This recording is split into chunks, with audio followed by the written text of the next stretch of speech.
Nous venons de recevoir une délégation de commerçants qui ont leur commerce sous les allées parce qu'ils avaient des attentes, des demandes et des revendications. Donc les revendications que nous avons acceptées là, c'est oui, en effet, cette expérimentation, on ne peut le faire qu'avec eux, puisque c'est eux qui sont utilisateurs de cet espace-là.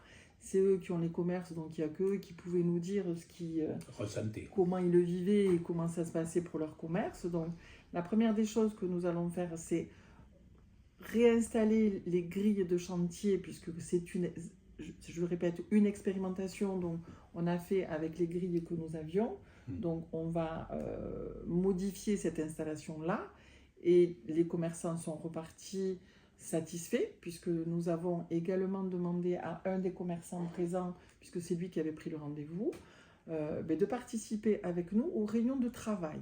Comme ça, à un moment donné, il pourra lui aussi être le porte-parole auprès de ses collègues. Et pour nous, c'était important, puisque c'est le gérant du SPAR, un des deux gérants du SPAR.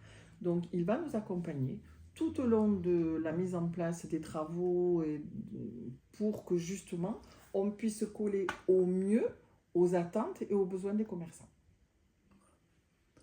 Oui, on peut rajouter que c'est vrai que l'installation de ces grilles qui sont hautes pouvait les pénaliser dans la mesure où les gens étaient un peu effrayés du fait que on aurait dit un petit peu l'encerclement de leur commerce par ces grilles. Donc on va aérer tout ça, les modifier dès le début de la semaine prochaine pour leur permettre que ce soit plus aéré et que ça n'effraie pas les clients.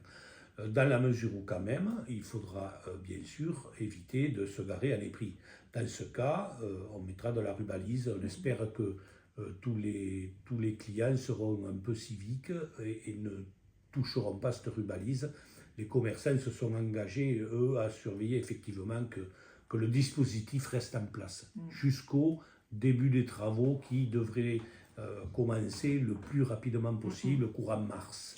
Puisque là, on a fait appel à 3 entreprises pour qu'ils nous fassent des propositions, des projets pour que l'on puisse aménager le plus agréablement possible pour partager, si vous voulez, cette zone aussi avec les piétons et les vélos, parce que cette zone-là était remplie de véhicules, ce qui ne permettait pas aux piétons et aux vélos de pouvoir circuler en toute sécurité. Donc là, c'est quelque chose qui va être travaillé avec une des 3 entreprises que nous avons sollicitées.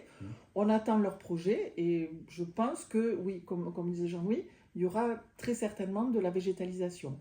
Et comme ça, on va désimperméabiliser un petit peu cette zone aussi, parce que bon, maintenant, c'est dans l'air du temps et c'est ce qu'il faut faire par rapport à tout ce que peut nous demander l'État aussi. Voilà, mais tout s'est très bien passé. Je pense qu'on va revoir les commerçants d'ici une quinzaine de jours, une fois qu'on aura bougé les grilles, comme ça ils pourront nous faire part leur ressenti. Voilà, s'il y a une amélioration ou pas.